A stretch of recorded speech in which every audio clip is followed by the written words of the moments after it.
Do you do a lot of podcasts? You must have done recently. I've done. Yeah, I did Adam Buxton, yeah. Which was fun. I did it on the day of the premiere. Oh, nice. Were you stressed out at that time? I wasn't actually. I was just like busy. Yeah. Like I did this morning. Yeah. And then went straight to do his podcast, and then went back to the hotel to get ready. How did you find this morning? It was mad. Yeah, it was like my fourth time doing it. Mm. But I was with Samantha Morton, and she was having a whale of a time. Really? Yeah, she was loving it, and she was like, "Can I just give a shout out to her?" She forgot that we were still on live TV, and so she was just like, "Can I just say hi to my family?" And then she just started chatting to Kat Deely and Ben, and they had to be like, "We are still on live TV. This is still television." Yeah. It was lovely. I can tell that Sam's having just the time of her life. Yeah, as she should be, because she's incredible in the Odyssey. So but yeah. Just before we get into it, if there's anything that you say or I say that you don't want in it, just say, because it's not. Yes, you've got power of veto. You mean this isn't hard-hitting journalism? No. Right. It's not even. I wouldn't even describe it as soft hitting. I don't think any hitting happens at all. Really, it's pretty toothless. Yeah, it's actually sad in a way. we could do with some edge, like a smidgen of edge. I would say, fucking edgeless. So it's a jelly of a podcast. I'll be honest. There's a lot of taglines there for your podcast. Yeah. I'm Himesh Patel, and I'm going to be on the Romesh Ranganathan podcast.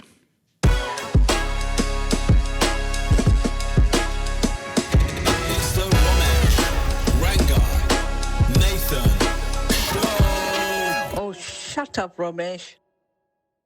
Okay, Himesh, I'm going to do your intro now. This is very exciting, actually, on the podcast. Brown excellence meets brown mediocrity. Wow, that's exciting. So I'm going to do your intro now, and then if there's anything we've not emphasised enough, do say. Okay. Because I want you to be happy with this intro. Yeah, sure. But I understand it's weird hearing yourself being introed. Do you know what I mean? Yeah. Okay. I'll just quietly squirm. Yeah. My guest today, so far so good, is an Emmy and Screen Actors Guild Award nominated actor. He started his career in Albert Square, appearing in over 500 episodes of EastEnders as Tamwar Masood. His breakthrough on the big screen came in Danny Boyle and Richard Curtis's Yesterday. Since then, he's built an impressively varied career across film and television, appearing in everything from sci-fi thrillers and post-apocalyptic dramas to comedies. He first worked with Christopher Nolan in Tenet in 2020, and now is reunited with him for one of the biggest films of the year, possibly ever, The Odyssey, starring alongside Matt Damon. It's the hugely talented film star on his way to being a legend. He already is personally a legend, but in terms of, cinema, it's Himesh Patel! Wow. Thank you. Thanks. What did you think of that intro? That was great, actually. Yeah? I think that's probably the most effusive anyone's ever been about me. So that's in life. Yeah. So thanks for that. No worries, man. And what a damning indictment of what else is going on with you. Yeah, we'll get into that. Yeah, but listen, I really would love you to cry. that would be excellent. That's a good start, isn't it? Just for us, would love you to cry. Actually. And even if you don't, we'll cut it up. We'll do it, Stephen Bartlett style, and make it look like you have. Welcome to the podcast. Let's get it out of the way first of all. The Odyssey, unbelievable. Thanks, I've man. now seen it twice. Yeah.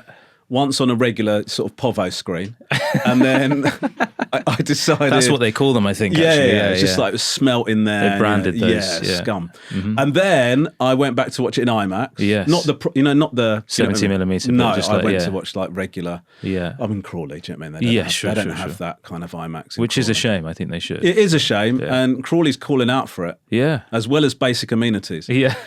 But it is... amazing, and I think I said this to you before, but without having any reason to, I felt immensely proud and happy seeing, because you are, when you say you're in this film, sometimes, in interviews you have to sort of beef it up a little bit and go, so it was a great 90 seconds, wasn't it? And what did you bring to it? But you are in it, like properly in it. It's incredible. Have you been able to... Obviously, I imagine that when you were making it, you felt like this is something special, just by dint of it being Christopher Nolan, but also the scale of it. Have you been able to appreciate the impact it's had? Yeah, it's been a really special few weeks.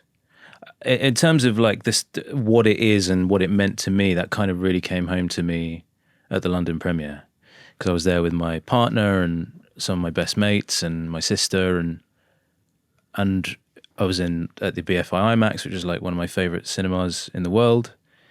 I've seen so many movies there that I've loved, you know. So when the screening finished and we were walking out the cinema, I was actually getting quite emotional because it was the second time I'd seen it. First time I'd seen it with a full audience and with people that I loved, and it was just like a really special moment. So that was special personally, and then in the weeks since, the response has just been overwhelming, and I'm still sort of wrapping my head around that, but it's been really, really lovely. So that is very similar to how I felt when I watched my first episode of The Weakest Link. yeah, exactly, and that's what that's, you know? yeah. Because you work know, really hard. Are you for going to something? be able to ask those questions? You know. Mm-hmm. But I was reading out loud, and it went great. Yeah. We've got a gift for you because I've read a wow. lot about, and I know you've talked a lot in interviews about the nature of the grueling nature of working on a Nolan film. Yeah. So we decided we've got you a gift with that in mind. Wow. I'm just going to present this to you, Thank you. and see. Thanks. See what you think. Really. So exciting. Feel free to react honestly. Wow. Wow. It's a simulated human hand. Yeah. What am I using that for? I think you know. No, I'm joking. If you have a look, it'll become a bit clearer.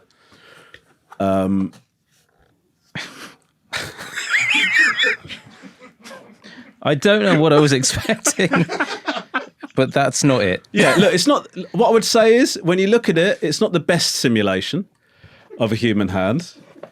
It's not. It isn't a simulation of a human hand. The first really. bit of good news is it's got a strap, so you can carry it with you everywhere. Perfect. It's the fashion statement of the century. It's a massage tool. So if you hold down the power button and then just sort of put it on the back of your neck, you'll sort of get an idea. Does it come with charged or does it not? It should do. It does. You You've got to hold it. You got to hold I it. see. Like there you go. If you just put that on the.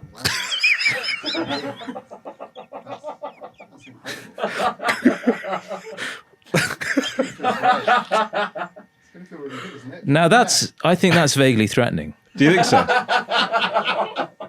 Well, I would The say red light, it's just Yeah. very slowly gesturing. It's just kind of like I don't like what it does genuinely remind me of Cersei in the Odyssey. This is basically what Samantha Morton was doing to all of us. Yeah. And that didn't end well. Yeah, if you put it on, yeah. So I meant to put it on the back of If you my. put it on the back of your neck and just sort of find the sweet spot.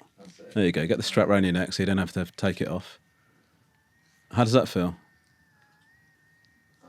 Doesn't look like great. it feels great. No, it's just that I have to hold it in place. Really. Yeah. I don't think Maybe I you can. could pull the straps tighter. Oh, so you're meant to sort of Like throttle lock it yourself. in. Like a backpack. And then you can walk around with that. Okay. Yeah. Well, okay, let's. I've got to say, this wasn't on my bingo card for this podcast, but sure. What was a real human hand? Was it?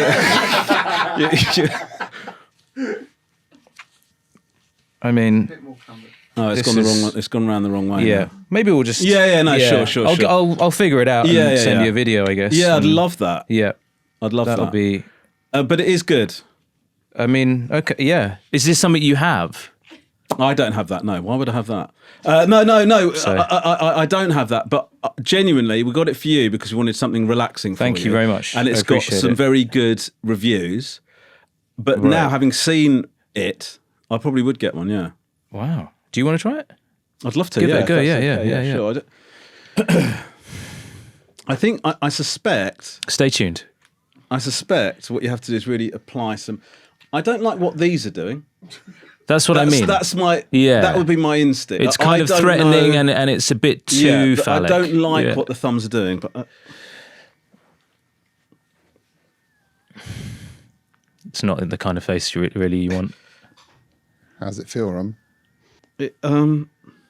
can I tell you what I like? What I like and I don't like. It's a very firm massage. Mm-hmm. What I would say is like when you're getting massaged by a person, they respond to your skull and adjust the pressure accordingly. Yes. That doesn't. No. So So that is, I would say, that's the one downside of that. Is that that it's not conscious. It's not a conscious exactly being. Yeah. I would actually love this to be a living organism. Would be my one note. Yeah. You know, but that's for you anyway. So yeah, thank you. I think I'm going to get used to it. It just took a second to figure out. And exactly. I think you get used to it. And just let me know how you're getting on with it. Yeah, I will. Yeah. Regular updates. I think it's going to be a part of your life. I would love to see you on the red carpet with that on. Yeah, I would love that to be your thing. Do you know what I mean? Like, it could be a quirk. Yeah. Oh, here he is again. Oh my God, slay Himesh. He's there with the simulated what human hand massage again. Equipment is he going to come onto the red carpet with this time? Yeah. So what does it feel like to be a movie star then? What I'm enjoying is just the fact that I get to be a part of a movie like this, and generally over the last few years, just getting to be in the movies and work with the filmmakers that I've worked with and the actors that I've worked with. My life has remained pretty normal. So in terms of like movie star, it doesn't really feel like, you know, I've not moved to LA. I'm not like, you know, living that sort of lifestyle. It feels like you've done. Are you resisting deliberately, or is that just potentially? Yeah, because I value my personal life. I value that sort of. There's a certain level of normality that I value. Because also, I think it's important as an actor to still be able to live your life and be around people and see how people behave, and also, like, you know, as someone who wants to write and am writing, if you don't spend enough time around regular people and regular life, then you're going to sort of just end up writing about, you know, I don't know, you might sort of lose sight of things. But then I'm not passing judgment on anyone who sort of ends up in that situation. It's just I can just imagine it being quite challenging to your sort of day-to-day life. Yeah, but then do you get, like, because you obviously went to the premiere and you're involved, you get scooped up in all of the stuff that is around being in such a film of that magnitude. Yeah. And then it was a surprise, a pleasant surprise to me how big a part you've got in that film. So you're processing all of that. You're caught up in all of that. Is there part of that that's quite exciting? I mean, it must be exciting. Oh, hugely, right? yeah. I mean, that as a you know, the London premiere and the New York premiere, it's really wonderful because you're finally sharing it with the world. All this like 6 months of hard work that all of us, you know, cast and crew around the world went through, to finally be sharing that with the world, and especially knowing that I think it's a great movie, to be sort of sharing it with the world and celebrating it. And, you know, in New York, I got to finally see all the guys I was on the boat with for 6 months. You know, I hadn't seen them in a year. So as on a personal level, those things are really, really wonderful. And to sort of, be talking to people who are interviewing about it and asking all these questions and genuinely excited about it, that's a really great moment. Because that's sort of the last bit of the work, really, you know. How attached are you to the reception? Because from what I've read, everybody knew that this was pretty special as you were making it. And I think you said, didn't Matt Damon come up to you right at the end of filming? Yeah, we wrapped at exactly the same time, and he came into the trailer at the same time as we tried to sort of wipe the muck from our faces as we did at the end of every day. And he just sort of put his arm around me and was like, "Man, I think we've made a good one." And I thought, well, if Matt Damon's saying that, he's been in quite a few good movies. Yeah. You know, he must have a good instinct now. And he's a great writer, he's a great filmmaker as a producer. And so, you know, if he's got a good instinct about this thing, then maybe he can see how it will all come together. How would you have felt if he'd have walked in and gone, "Looks like we've curled out another one"? Yeah. Then I probably would have had the appropriate response in opposition. I probably would have been like, fuck. Just call my wife and go, "That was 6 months wasted, actually." So no, I know all the ingredients were there for it to be great, but I still managed to cock it up. Yeah. But I hope the kids are okay, and I hope me being away for 6 months wasn't too much of a problem. But I think the film's going to be shit. Matt Damon said so. How brutal was it? Because Christopher Nolan, he's known for like making it an immersive experience for everybody, including himself. Yes. You're filming on IMAX film. What does that add or take away to? How brutal does that make it? Is it hard? I mean, the IMAX film is sort of just a technical aspect of it. So previously, you know, Chris has been using IMAX film since 2008 on The Dark Knight. First time that those cameras had been used for commercial filmmaking, and they're just very loud. They're very bulky cameras, but they're very loud. So you can't shoot dialogue with them until he'd been working for a while with the IMAX team to develop this box, basically, that insulates the sound. So finally, he could get dialogue scenes, intimate dialogue scenes, without worrying about the sound. So he could get it on IMAX, and that's why the Odyssey is the first movie shot fully on 70mm IMAX. So that, I guess, there's two challenges there. Obviously, we were doing plenty of stuff as usual with the loud camera, and you just have to sort of be aware of that and not overdo your dialogue to get over the sound of the camera so that it sounds unnatural, because then what we do is we do a dialogue pass and then you just lay it on top. But then obviously when you've got the big, I mean, when I say this box is huge, the camera's so big already, it's like basically the size of this area that we're in right now. It's huge, this box. It's a big black sort of behemoth. It's like the monolith from 2001: A Space Odyssey, that thing. And so you're just sort of very aware of it. He devised a mirror system so that the eye lines are correct when people are acting with each other. So it just adds a little bit of technical challenges to the whole thing. But everyone was willing to get on board with it because they knew that it was a first in cinema history, and it was going to create something that was, that's why people are clamoring to go see it at IMAX venues, at film IMAX venues, because it's a first of its kind. So there's that technical aspect of it. In terms of like the way Chris works and the immersive thing, it just is hard work. He wants his films to have that sort of visceral quality where there's just like, there's no artifice between the audience and what's happening on screen. And really the best way to get that is just by putting actors in those situations as realistically as you can, safely. So is the idea that if you're going through hardship in the film, you sort of have to be going through hardship in reality? Pretty much, yeah. We can't really soften the blow too much, So those scenes where we're running away from the Cyclops and into the sea, trying to claw our way onto the boat, that was just what we were doing. We were just running into the sea. The boats are pulling away. We're climbing on top of each other. I had bruises everywhere at the end of that day. But, we've got the best stunt team in the world. So you just kind of look at them and go, am I about to die or not? And they're like, you're fine. It's just going to be a few bumps and scrapes. That's all. And that's what most people get on, I imagine like Keanu Reeves has it on John Wick. Like they have to get a little bit, gnarly to get that sort of, that energy out of it. How close were you to the edge, to an edge of like, did it really challenge you? Completely. I don't have the physicality as much as like Matt Damon does, or a bunch of the guys I was on that boat with. And so it really made me go, I really need to step up my game here, because next time I'm asked to do something that physical, I just want to feel like I'm ready. Like I only had a couple of months really to get ready for this, and I wasn't necessarily in the best habits overall. So it was like, there were times where I was like, I'm a complete imposter here. Like I don't know what I'm doing. Like I'm trying to climb up onto this boat and I'm like, I can't do one pull up.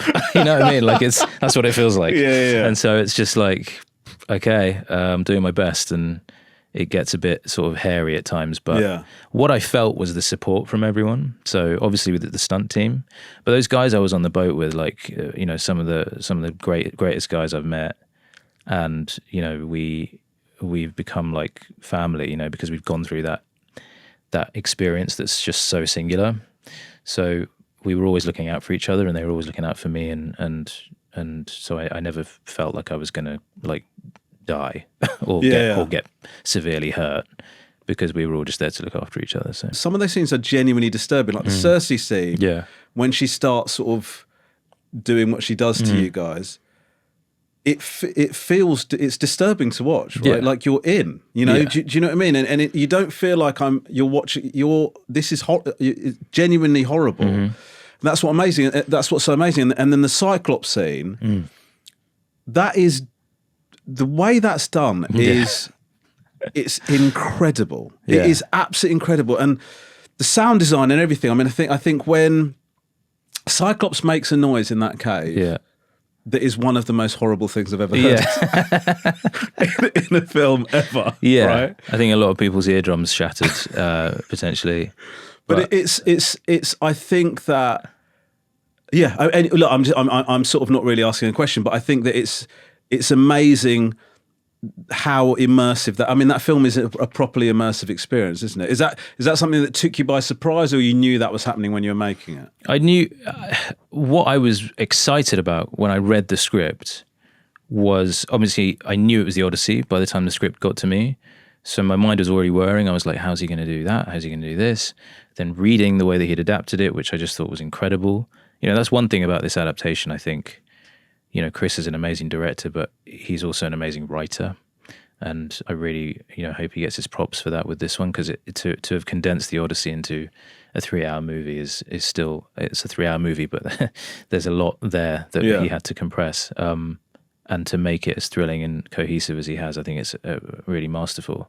I think the thing with Chris is he knows where to find the best people and to give them the freedom to create what they're going to create to be a part of his vision. Your performance in it is amazing. Thanks. And you bring something to your character in a way that doesn't ever feel like you're reaching for it. It's a really lovely performance. How much are you allowed to? I mean, like, everybody sort of says, I accepted the film without even reading the script because it's Christopher Nolan. Yeah. So then you walk onto set. How much are you allowed to push back on creative, or is it very much kind of he's dictating what happens and you just sort of go along with it? Or like, how does that work? No, he's very collaborative, Right. in terms of, like, there'll be certain things that he has in his mind in terms of maybe the shots and sort of the wider choreography of the thing. But in terms of how one plays a line or the sort of dynamics within a scene, he's more than open to sort of discussing that. Yeah. He does like to sort of shoot quickly. He doesn't like to sort of hang around too much. And I appreciate that. I mean, coming up from a soap, that's kind of what I know. Yeah. We don't have time to hang around. Like, we just got to get the scene shot. So I actually quite like that. But he does allow the time to sort of just run it a couple of times, rehearse it, because camera have to rehearse it anyway for their movements. So you sort of use that time to sort of find the rhythm of the thing, and if there's anything that needs shifting here and there. And he's always thinking ahead, he's always like probably going back and studying the script for the next day or the next week's work or whatever, and thoughts will occur to him, or he's up for having a discussion about something, but better to do it ahead of time rather than sort of on the day sort of go, oh, by the way, I had an idea that's going to change everything. It's just about sort of getting ahead of it a bit. Yeah. But he's very collaborative, and around the camera, he keeps it so intimate. You have this scale of everything, like we're shooting in a cave or we're shooting at sea on an actual boat. But the camera is, he keeps it so intimate. There's no video village like you would have on any other production. There's only 3 guys who have a monitor. And he's always stood by the camera, and he's barely watching the monitor, really. He's looking at that for frame lines. Really, he wants to see what you're doing in front of his eyes, and then he'll watch the rushes the next day or in a couple of days' time. So it's a very collaborative, very sort of, he's sort of emotionally there with you, and very sort of easygoing about his notes and just nudges you here and there as he sees fit. Well, obviously you're a film star now. You started off in EastEnders. I mean, I don't know your work before EastEnders. That was it. That was it, right? So I knew that you were in EastEnders because I started getting heckled with Tamwar at gigs. That's when we first met, right? I ended up at one of your that's right, work in progress gigs. Yeah. I feel like you stopped it halfway through. I was sat in the front row, I think, and you stopped it halfway through and went, "Sorry, are you the guy from EastEnders?" Did I say it like that? I think you did. Yeah. Listen, you were starstruck. It's fine. And and then you carried on your set, and then at the end, as we were walking out, you're like, I'm just glad that we're in the same room together so that I can prove to people that we're not the same person." So yeah. Yeah. Well, I mean, I don't know. People like to tell, particularly them, would like to call me Tamwar. They like to say I'm just like you. Yeah. And now we're in the same room. I think people can see we are. Yeah. I think it's good for people to see. There's a difference there, and also there's. I think if I was wearing a great pair of specs like you are, I think maybe there'd be a case. Yeah, sure. Potentially. I think the other difference is that you've achieved excellence, and I'm very much a pilot high, sell it cheap kind of guy in terms of creatively. Do you know what I mean? Sure. But how did you? So the EastEnders? Did you, being a film star, has that? I know you don't, I don't like music, but being in movies, let's call it that. Being in movies, is there stuff from EastEnders? I mean, you talked about like the run and gun thing and how that's helped because EastEnders, you've got to get through pages quick. Is there other stuff that has helped you, that has stood you in good stead from EastEnders? I mean, to sort of talk about sort of advice I've been given, the best bits of advice I've ever been given. I had the pleasure of working with so many great actors on EastEnders. One of whom was Nitin Ganatra, who played my dad, an actor who I loved, before I even ended up working with him. And I remember there was a scene, it was fairly close towards the end of my time there, but it was one of those scenes that just is always going to be in a soap, but it's quite exposition-y, quite sort of let's just move the plot along sort of scene.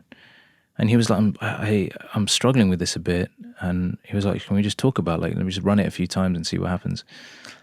And it was just sort of an exercise in going, this is what it is on the page. And you're going to come across these sorts of scenes, whatever you do, Where you can't find it, whatever. Or just where it is what it is. The function of it is exposition. The function of it is you've got to get some information across that we just need for the plot.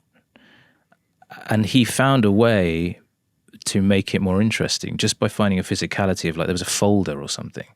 And he was like, let me bring this folder into the scene. And so then it becomes a bit about the folder. So then, this sort of, if you think about your character's intentions, everything that we know going forward, you can make this scene more interesting than just the exposition that's being conveyed. And I remember that just being a great lesson. And there were so many other examples of that sort of thing, working with Nitin, Nina Wadia, who played my mum, great actors, both of them.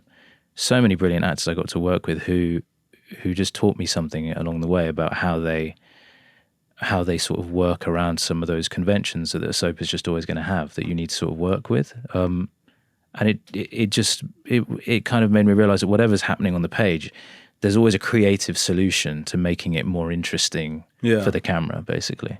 Did you, when you were doing EastEnders, because getting into acting is so difficult and making it work is so difficult. Yeah.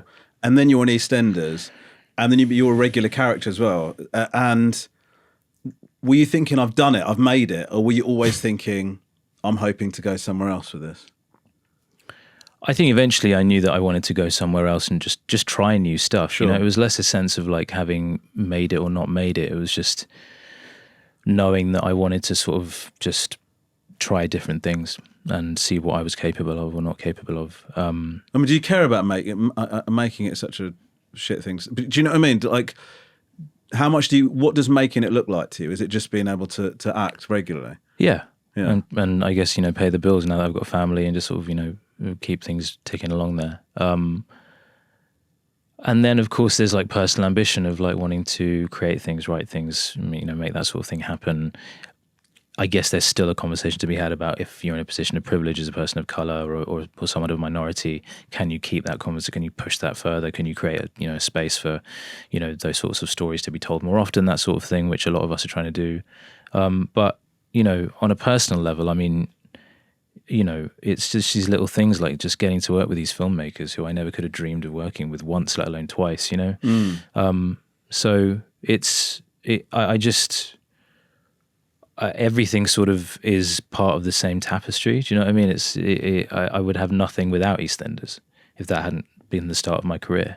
And to have met the people that I worked with on that show and for them to have brought out the best in me, I mean, one thing that I will always appreciate about my experience on that show was that they didn't, the show, the writers, all the exec producers who came and went during my time, they all found ways to challenge me as an actor.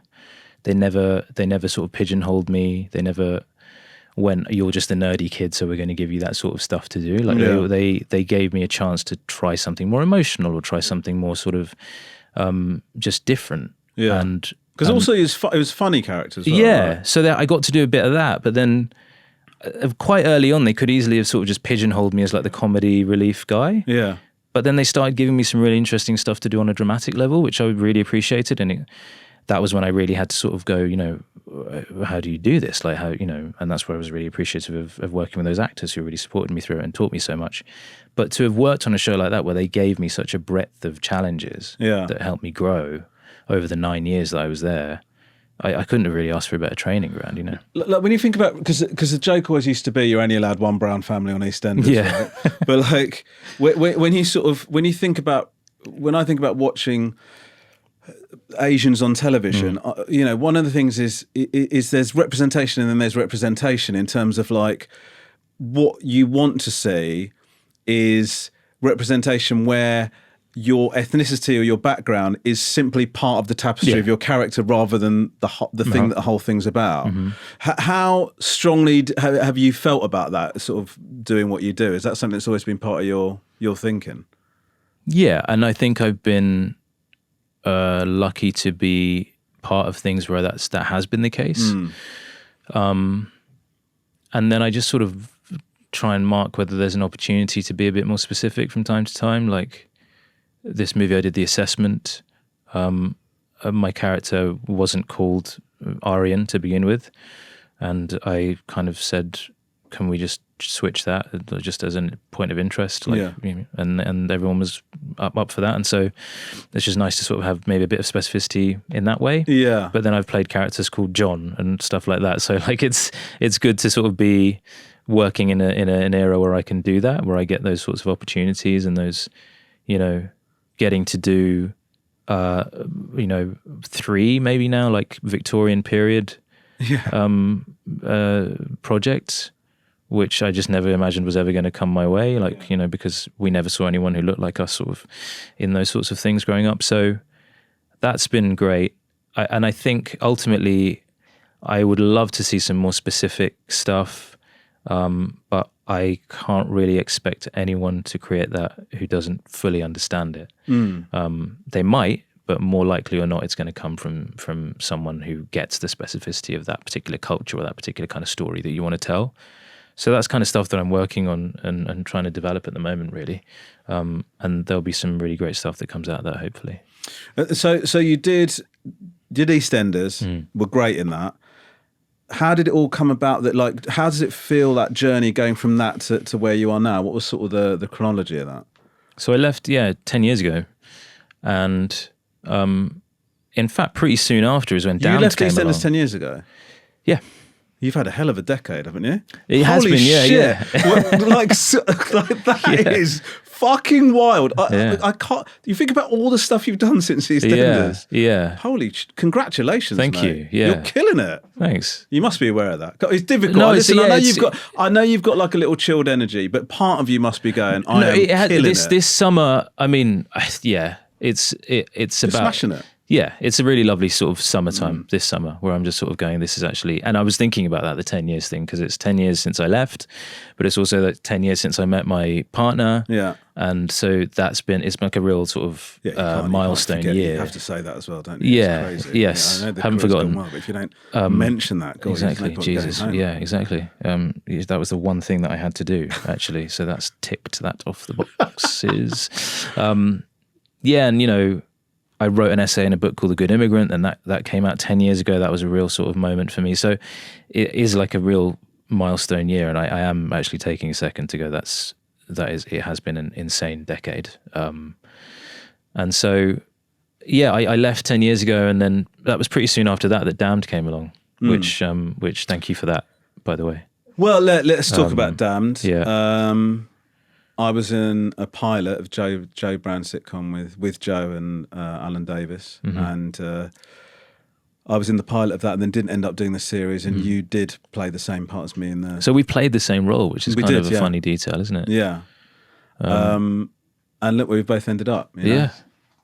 And now look at us. You know, you're a film star, and I'm sort of licking your ring on a podcast. You know, that's where our careers have taken us. Do you know what I mean? And says national treasure Romesh Ranganathan. So yeah. That was So you did Damned. We're great in that. Yeah. So that was, and I got really lucky. Really, that came along pretty quickly after I left EastEnders, because I was sort of told, you know, be ready for some time, you know, sort of out in the wilderness, basically. Were you frightened at that stage? I was, yeah. I'd made the choice to go. They hadn't kicked me out. No. But I just knew that it was the right time. Because otherwise, did you feel like that might be you then? Like if you were there for too much longer? Potentially. Yeah. Yeah. coming. Not that that's a bad thing, but for you personally. Yeah, for me personally. I've got pals who are still on the show, and they're having a great time. And you still talk to them and stuff like that and reply to their texts and stuff. Yeah, sometimes. That's good. That's good of you. Sometimes. No, that's a decent thing to do. It makes people feel like they're still on a level. Do you know what I mean? But we all know what the dynamics are. I get it. Yeah. It's nice to keep them, Yeah, they feel like you haven't lost touch, but you'd like to. Yeah. I might change my number soon. And no, I'm kidding.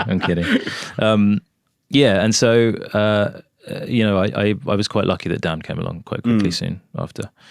And then I did like a play in the West End, and then a play in New York, and then that was when I got the tape for Yesterday.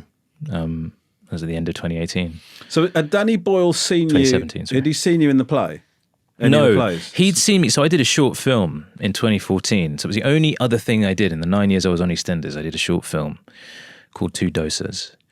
And it was written by Nikesh Shukla, who's a really great friend of mine now. And he put together The Good Immigrant, this book that I wrote an essay in a couple of years later. But he'd written this short film. And it turns out that him and his mum, who's now passed away, he used to watch EastEnders with his mum, and she used to be like, "That kid is you, like that kid is like there's something about this kid. He's just like he's not on the show. He's like commenting on the show whilst within the show, sort of thing." And then it turns out that he wrote this short film called Two Doses, and he immediately said, like, I think it should be him playing this role of this like hapless brown guy on a date. And so they approached me, and God bless EastEnders, they let me go for about 4 days over a bank holiday to shoot this short film that ended up doing really well. Did a few film festivals, and it won an award at a film festival that Danny Boyle was judging. Right. And so I think he sort of just marked me as a sort of person to potentially, audition for something. And yeah, lo and behold, I did in the end tape for it. You're great in that film. It's a great Thanks. film. Can I just say, on a personal level, very exciting to see a brown lead in a romantic film like that. That's it kind of came full circle, because that was one of the things that Nikesh wanted when he wrote Two Doses. He was like, I wanted to see a brown guy in a rom-com. Yeah. So I wrote a rom-com short. And for that to then lead to Yesterday, it was like a really, a beautiful moment. And, I would love to see more of it. I think there's been, a couple here and there since. Yeah. And but it kind of, we lend ourselves to that. A lot of us just sort of like confused, hapless, first generation, children of immigrants, just wondering what the hell is going on. It's a comfortable area to exist in, isn't it? Yeah, it is, yeah. When you were doing Yesterday, that must have felt even more surreal. I imagine even more surreal than now when you're doing the Odyssey, because you're sort of, you're seasoned by that stage. But in Yesterday, it must have felt insane. First of all, the fact that Danny Boyle had earmarked you must have felt wild, right? Yeah. And to even, I did a tape while I was in New York, and then I flew back home and auditioned in front of Danny and Richard Curtis. So, going into that audition, I was just like, I'm probably not going to get this role, but the fact that I even get to audition in a room with these two legends of British cinema is a win for me. So I'm just going to go in and have some fun. And for it to then end up being that I got the part and got to go on this insane journey, like it was just absurd, really. I mean, it was my first movie. Yeah. So, and I was less than 2 years out of EastEnders when we shot it. First movie, Danny Boyle, Richard Curtis. Yeah, it's mad. And the whole experience was just great, like doing the Beatles songs, like acting with Ed Sheeran. Yeah. Just sort of like, it was just like the weirdest time of my life. That really. whole... amazing. That scene where Ed Sheeran sort of challenges you to, your character to a immediate songwriting thing. Yeah. It's such... I don't know what it is about... There's certain scenes that are like fantasy fulfillment, right? Yeah. And I'd never thought that I'd want something like that to happen to me. But when you watch it, it's so funny to think, imagine what that'd be like. Ed Sheeran goes, let's go and write a song, and you've got the Beatles back catalogue. It was one of those moments that, like, kind of as a comedic beat, didn't really hit me until I saw it for the first time with an audience. And like Ed plays his song, and then it cuts to Jack at the piano, and it's like silence, and then he just starts singing The Long and Winding Road, and everyone just pissed themselves laughing. And I was like, oh yeah, that is it, when you cut it together like that, it's absolutely hilarious. And then Yeah. what was that like when it came out? What was that whole thing? You're then in the movie circuit then. What was that like? Yeah, it was, you know, again, a really surreal summer because I knew that was coming out, and earlier that year I'd auditioned for Tenet. So by the time yesterday, I was doing the premiere for yesterday and going to the US and doing press and all this sort of stuff, in the back of my mind I was going, I'm about to do a Christopher Nolan movie, I can't tell anyone. And so like, I was just having this most absurd like July, August of my life. Leave EastEnders? Yeah. Shit. Don't know if this was worth it, guys. Yeah, so it was like a really wonderful time, and obviously the whole yesterday experience. And you know, like I say, when you finally share something with the world, it's really special. But that was obviously like I was the lead of the movie, and it was my first movie, and to share that with my loved ones and my family, like they were all there on the red carpet, like it was just like or the yellow carpet, and it was just like a really special moment in my life. Was it because you know your family, is it right, ran two news agents? One of them still yeah, they still run, yeah. And so like I've read about, you know, your dad sort of not being able to speak any English when he first arrived. Pretty much, right? yeah. He couldn't. He was 16 when he came to the country, and they'd moved to this little town in Cambridgeshire, and it was a couple of his brothers who were older than him, who were already here working, and him and his younger sister. They moved here when he was 16. And most of the schools that they went around, they were like, just send him to work, like he's 16. Yeah. We don't have space for him, especially because he doesn't really speak English. And there's one school, this one headmaster who went, actually, we'll take them in, we'll give them extracurricular English lessons, and they can be part of the school. And he caught up, and he got his, you know, he ended up going to college and studying. And I just like, I find that really moving because it's just like, it's the kindness of one person. Yeah. And maybe the lack of racism of one person. It's good. You can often find one, can't you? Yeah. Sometimes there are people who aren't racist, actually. It's great. Yeah. Sometimes I've been with two in the same room. Yeah. Yeah. It's nice. It happens. Yeah. Not in this room, unfortunately. But it was, he managed to sort of get to do that, which, you know, I'm really thankful of, actually, because it gave him, like, he's obviously just by dint of being here for so long, but also because he was here at such a sort of formative time, he's just like a lot more English than he is Indian. Yeah.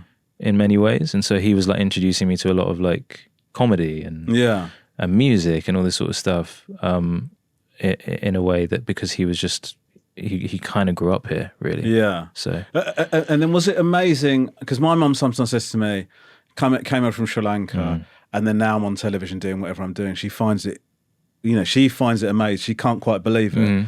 It must have been like that so much for your family, right? Seeing. I think it is, but I very rarely hear it from them. That's cool. It's like when the Yesterday trailer came out, my sister goes, Dad just came over and he was watching the Yesterday trailer and he was like, oh my God, I'm so proud of him and I can't wait for everyone to see it. And I'm like, does he want to tell me that? Or like, but it's just not their way, is it? Like, they're never going to say to you face to face, but they do. I know they're proud. Like they just went to see the Odyssey the other day, and then we had dinner afterwards, and they, you know, I could tell they really enjoyed it, and they were really proud of it and proud of me. And you know, it's a funny thing with sort of immigrants who have children, and they hope for the best for them, and then if your kids end up sort of living their dreams, which I'd say more or less me and my sister are, that it you know, we're sitting here going, you did it. Yeah. This is great. You did it. And they're still like, yeah, but are we going to be okay? Yeah. It's really hard for them to get out of that mindset of, are we going to be okay? You know, because like they just had to fight tooth and nail for everything they had. So it's, you know, I'm coming to understand that a bit. And because obviously that part of you wants that acceptance and that sort of, you know, you want them to tell you that they're proud of you, all this sort of stuff, but you kind of have to come to understand that they are just who they are, and that because of what the journey they've been on and what they had to go through, it's very hard for them to sort of just appreciate what they've done without worrying about what's sort of, worrying about it going away. Exactly. Thing, everything's precarious. Yeah. So now, speaking of parents, my mum has got a question for you. I've got no idea so what excited. the question is. So let's see. Okay. She often doesn't clear her throat. Hi, Himesh. Oh, she has done. This is Romesh's mom, Shanthi. What a beautiful name. Oh, Your my name or my lord. name? I heard you are working with Idris Elba on a new film. Yes. It's a blessing, I think. To I work with have Idris had a Elba, bit yeah. of a misunderstanding, Oh God. but it's all sorted out. Thank God. Have you ever introduced Idris Elba to your mum? Oh my Just a God. curiosity. I'd love to meet him one day. You have Oh. a wonderful day. This is Shanti. Take care, darling. Bye-bye. Sorry, there's Thanks, so much Shanti. wrong with that question. First of all, she's asking. I'm so sorry about that. Please don't be. I mean, I it think sounds it's like re- she's complimenting her own name Yeah. at the beginning. Of And that. look, so she should. It's a wonderful name, Shanti. It's a great name. She had a bit of a misunderstanding with Idris Elba. Okay. What happened? Well, we were at the BAFTAs. She wanted to meet him. I told her that I couldn't introduce him because I'd had a chat with him earlier and he was busy. She took that to mean that she'd been blanked by Idris Elba. So on this podcast, she said that she hates him and that whenever he appears on screen, she changes the channel. Wow. And she thinks he's a rude bugger.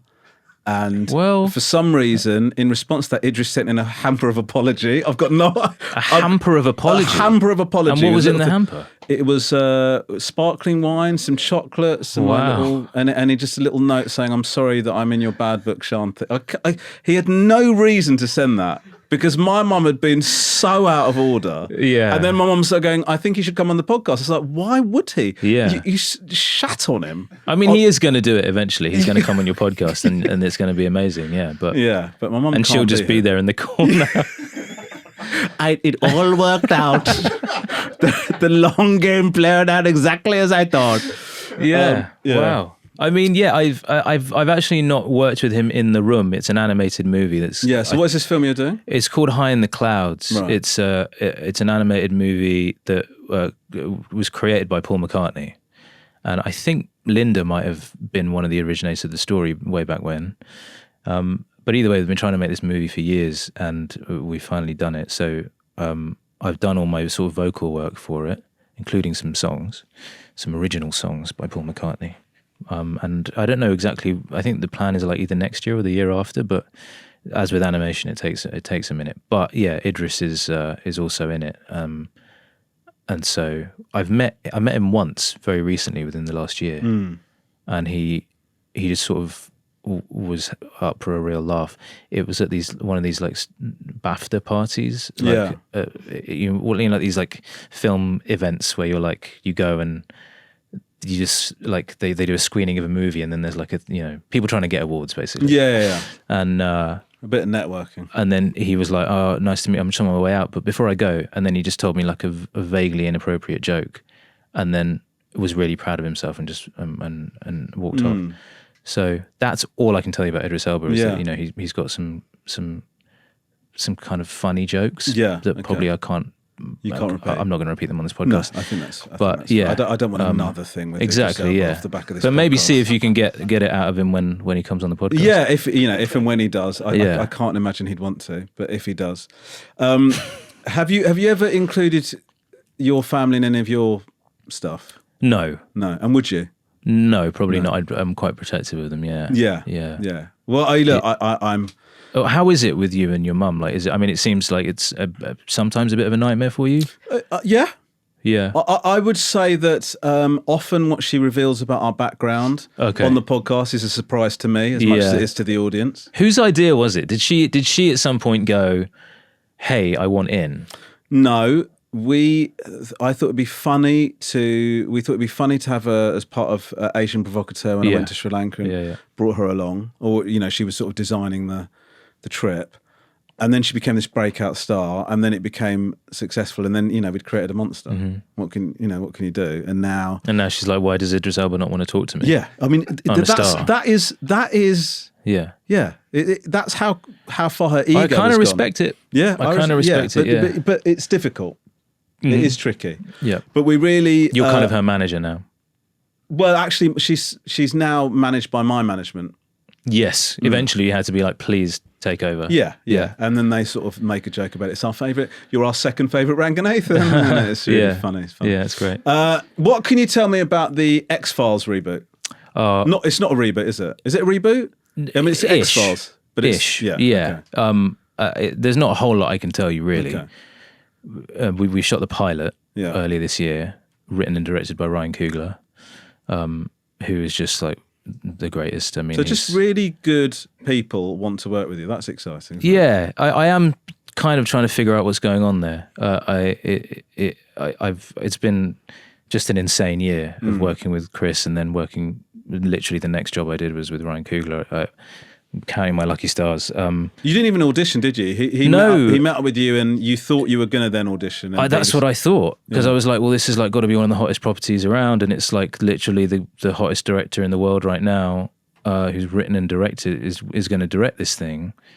So we just met for breakfast when he was in town for the BAFTAs, and it soon became clear that he was like, so do you want to do it, or? And I was like, let me think about it, actually. Yeah, you got to play it cool, right? Yeah, I just got to like figure some stuff out, Ryan. Don't be too thirsty, Ryan. Yeah. Yeah, Sinners was fine, okay? yeah. Oh, vampires. Yeah, but obviously I was like, this is unbelievably exciting. And so I was all in, and so we've shot the pilot. We have no guarantee of a series order. Right. That's kind of where we're at right now. It's just the way that it's the process for anything, no matter who you are. So we await news of that. But I had a great time making it. I mean, it's everything you love about the X-Files. You know, I mean, he grew up watching it with his mum, so he's got a real love for the show. And so it's not like someone taking the reins and just going, scrap all that, we're going to do something completely different. It honors the show that we know, but it's also, you know, looking ahead to what we know prestige TV to be now. You know, like it's so the cinematic potential of it is endless. Really. It's very exciting. I mean, TV's stepped up its game hugely, and so I think he wants the show to be a part of that sort of landscape. And yeah, I had a great time, and it was myself and Danielle Deadweiler who are the leads and playing completely new characters, and Danielle's an incredible actress. We were on the same TV show. We were on Station 11 together, but we never crossed paths.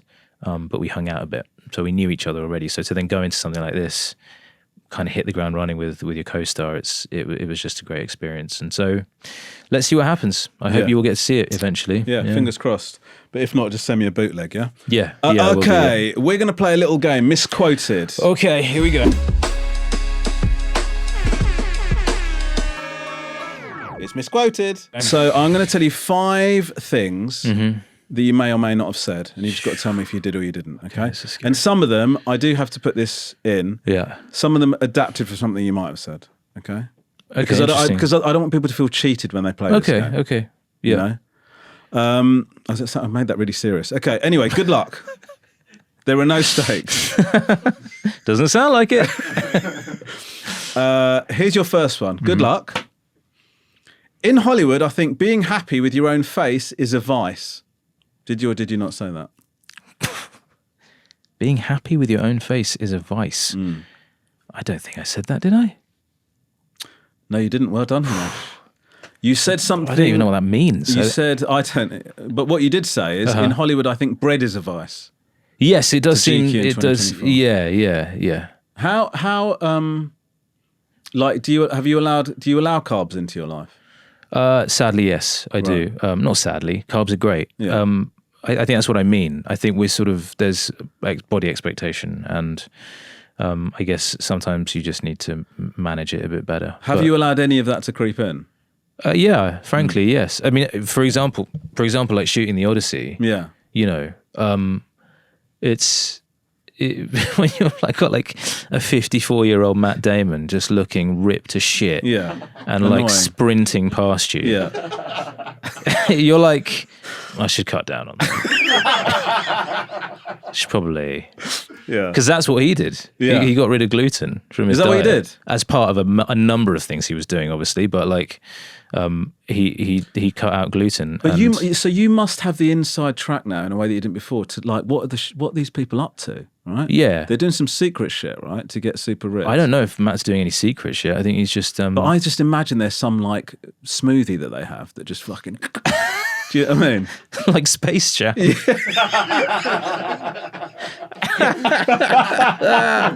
Yeah. They're on that thing from Space Jam. That's what's happening. Okay, cool, Yeah. Good to know. Yeah. Good to get that out there.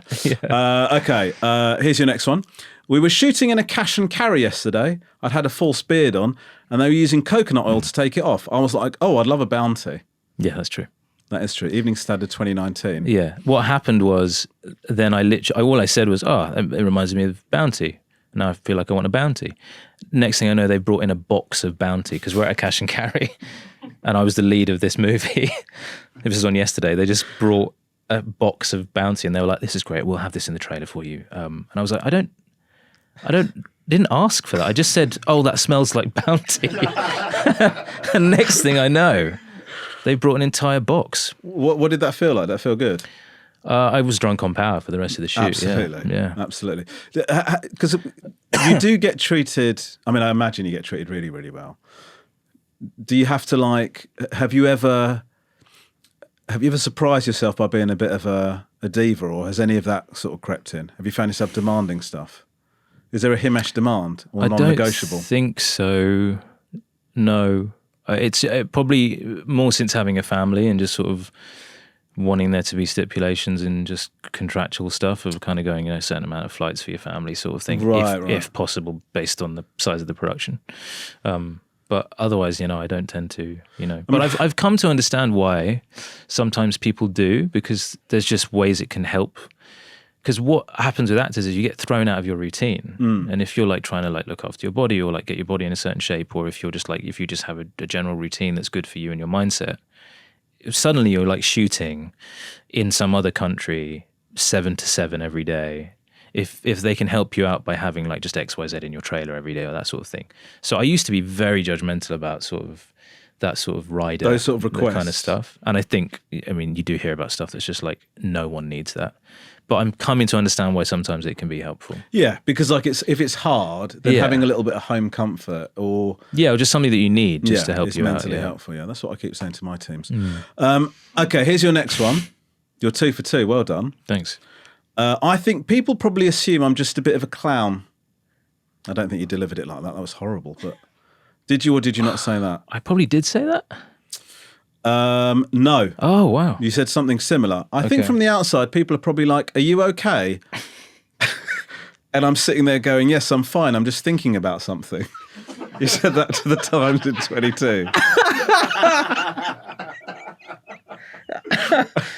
Now, this is incredibly relatable content to me. Mm-hmm. To be honest with you. Oh, you okay? Yeah. Yeah. I'm fine. I'm just thinking about something. Yeah. Because my resting face looks distraught. And often, if I'm thinking, if somebody told me that I'm the most difficult person to pitch a show idea to, because you just look pissed off, I am listening, but it looks like I find it distasteful. Do you know what I mean? Do you have that issue? I did Adam Buxton's podcast recently, and he told me that he was like, you do have a bit of a worried face. And I was like, you're not the first person to tell me that.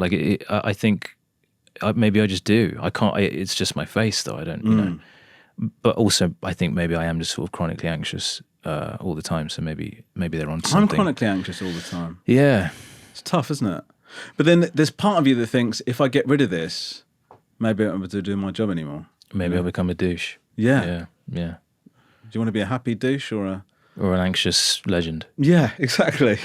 That's my next tour title. Okay. Here's your next one. I quarantined in a hotel room in Boston and got to spend half a day with Leonardo DiCaprio. It felt a bit like a fever dream. Yes, that's true. Yeah. This is about when you were discussing Don't Look Up. Mm-hmm. Yeah. So we shot that beginning of 2021, but I had to get there on Boxing Day of 2020, and I mean it was surreal. My first daughter was 3 weeks old. Something like that. I had Christmas Day, and then I was like, see you later, I'm off to Boston. But I had to just sit in a hotel room for 10 days. And so New Year's Day, I remember New Year's Day, I FaceTimed with them to say Happy New Year at 7 p.m, whatever the time difference is. And then I was like, I'll just stay up and see if someone's letting off some fireworks and I can see them from the hotel window, like a sad puppy. Oh, God. But I fell asleep. And then I woke up at like 12:07. And I was like, oh, fuck, what's happened? Happy New Year, I guess. Like, it was surreal. Yeah. Was it weird? Did you just get used to hanging out with people like Leonardo DiCaprio? No, not at all. Not at all. I mean, because it was such a whirlwind, I think if I'd been on that movie like every day, then maybe I would have gotten used to sort of being on set with him and Jennifer Lawrence and like, you know, but it was the fact that I'd just been in a hotel on my own for 10 days. Yeah, so that and then the ramps first up day you're out. Yeah. Here's two of the biggest movie stars of all Yeah. time. And act with them now. And there's like Adam McKay just shouting on a megaphone all the direction. And I was like, I've been on my own for 10 days. This is insane. This is like an insane situation to be plonked into. But they were both lovely. And then that whole journey with Don't Look Up was just surreal because the premiere at the end of that year, I wound up in a room like as we were all filtering off the red carpet. But for some reason, I was the first one into the green room, except DiCaprio and Meryl Streep were the only other people in there. So then I just walked into the room like gingerly, like, hello, Leonardo DiCaprio and Meryl Streep. I'll just quietly sit over here. But they were both really nice as well. So, but it was just like one of those absurd moments in my life. Yeah. Okay, here's your last one. Mm-hmm. Good luck to you. You've done really, really well. Thank you. And we're all really proud of you, aren't we, in here? Oh my God. As I was waiting in a hallway, I was invited back to audition a week later and got the job. My dad had gone to the loo and missed it all. Yep. Yeah. That was my first audition for EastEnders. So you went to your audition for EastEnders on the day of your last GCSE exam. Yeah. So I did my last GCSE science exam, from what I remember, and then Dad just picked me up and whizzed me down the A1 to Bournemouth, and did my audition with the casting assistant. And then I was waiting in the hallway because Dad had gone to the toilet, and she came out and said, actually, while you're waiting, could you come back and do it for the casting director, Julia Crampsey? And so I ended up doing it in front of her, and she on the spot said, come back in a week's time. So actually, thank you to Dad for going to the loo. Yeah. And that's why I have my career. Wow, so you're in the Odyssey because your dad had to go to the toilet. Exactly. Yeah. That's these are the little details of life. These little, beautiful. These little sliding doors moments. Rich tapestry, isn't it? Yeah. Well, that is Misquoted. Well done, Himesh. Thank you. Great, really great much. work on that. Okay, it's almost the end. You'd be delighted to hear because I'm sure you've done loads of interviews. We like to end the podcast on a big moment to try in a desperate ongoing attempt to create some sort of viral sensation. Yeah. We'd love you to help us do that. Okay. Do you have any kind of exclusive for us that you can give us for the podcast? It really helped me out personally. So I thought I'd do this on a podcast. Great. But many years ago, I had my own podcast that no one really knows about. It was when I was still on EastEnders, and I don't want to say I was ahead of the curve, but Well, it sounds like you were. I had said to them, I was like, we should start an EastEnders podcast, and no one really listened because I was just that annoying like brown kid, and you know, I've been that guy. And so then one of my mates from school at the time, he was working at Classic FM, and we'd been like trying to start some sort of podcast when we were in sixth form, and then I'd met his friend from uni. And the three of us got on really well, and we were like, should we just like start recording something and see what happens? Because he had access to some studios up at Global. Yeah. And so we just started recording this stupid little podcast. So it wasn't an EastEnders podcast? No, it was just the three of us talking nonsense. Three guys talking nonsense. Yeah. And that's what I mean when I say that maybe model I was has not taken off at all. No, exactly. That's what I mean. Nobody's doing it. Yeah. Guys just chatting shit. But that doesn't happen anymore, does it? And not a mention of Squarespace anywhere. But yeah, so we did, and it was called Cultural Pinata. That's a great name. We came up with it in the first episode, yeah. And can that be listened to? No. I could play you the theme tune now if you want to hear it. Oh my God, yes, please. I literally texted Will, shout out Will Kisby, this morning, and I was like, I need to find this thing. Have you got... So, but it was out there for a while, was it, Cultural Pinata? It was, yeah. It was available for a minute. Here we go. And this was just something that he put together from like GarageBand. And it's probably quite offensive to the Mexican community, but sorry to my Mexican friends. I don't know if this is are you going to hear this? Probably. Right, here we go.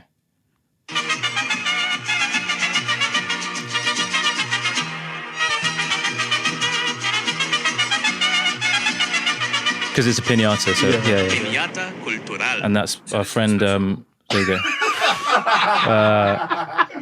And so he basically sent me all the episodes this morning. Yeah. And I it might good? have a little die. you've not listened to it Probably yet? not, but maybe it is. Because in the end, I ended up getting a bunch of my pals from EastEnders to come in and like just be interviewed. And so it was up there for like a good 2-3 years. And then just before yesterday came out, I was like, You got to get rid of this. this is probably terrible, isn't it? This should go. Yeah. Lead of yesterday hates Yeah. Mexicans. Offensive, derivative theme tune. Yeah. So, Well, look, Himesh, it's been an absolute honour to have you on the podcast. It's so exciting to watch your career, man. Thanks, man. And you deserve all the success. And I'm sure you're going to go on to even bigger and better things. So thank you so much for coming on. Himesh Patel, everybody. thank you. Thanks for having me. Thank you so much for watching and listening to this episode. Before you go, if you've enjoyed this episode and you've not subscribed, that's a bold decision. Crazy behaviour. Follow and subscribe to the Romesh Ranganathan Show wherever you listen. It helps me, really helps me. It helps the team. And it costs you absolutely nothing. We drop episodes every Monday and Thursday. Mondays I'm joined by great guests. Thursdays my mum Shanthi joins me to answer your questions and family dilemmas. I'll see you Thursday with mum who, let's face it, is who you're actually here for. If you've got a problem you want to solve or a story you want to share, send it to podcast@rangabee.com, voice note or text us on 07731 623 355. We can't promise good advice, but you might end up on the show. See you soon! Oh, shut up, Romesh.